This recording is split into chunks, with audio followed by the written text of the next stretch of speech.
অন্তর্বর্তী সরকার যে দোহাই দিয়ে রাষ্ট্র ক্ষমতায় বসে আছে, উম, এই দোহাইটা কি?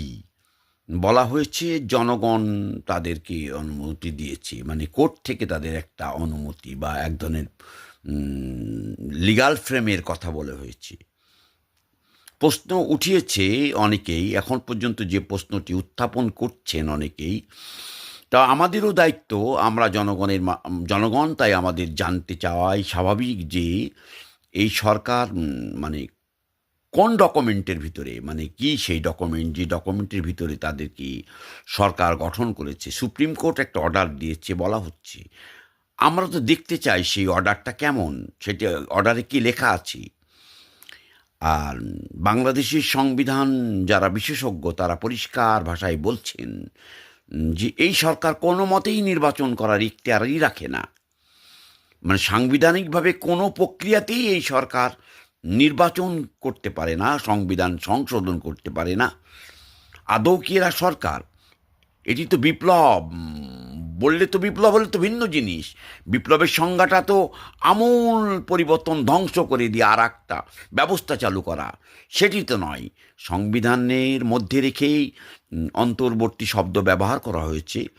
এর মেয়াদ কত? ওকে, আনলিমিটেড মেয়াদ ধরে নিচ্ছি, কিন্তু কে দিয়েছে এদের আনলিমিটেড মেয়াদের পারমিশন? কোর্ট। কোর্ট কি পারে এটা? মানে সংবিধান কি সেই অনুমতি কোর্টের দায়িত্বপ্রাপ্ত ব্যক্তি বা সুপ্রিম কোর্টের প্রধান বিচারপতি এটি কি পারেন কি না করতে? পারেন? পারেন, নিশ্চয় পারেন না, সংবিধান সেটা অ্যালাউ করে না। বাংলাদেশের সংবিধানের যে মূল শক্তি জনগণ।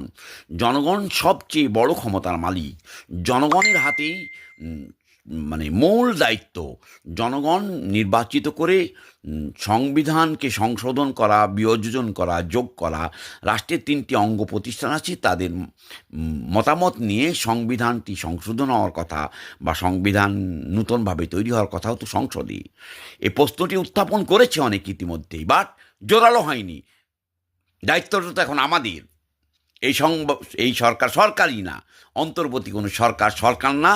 এরা জোর জবরদস্ত দখল করে আছে, কিন্তু এই জবরদস্তির কোনো ডকুমেন্ট নাই।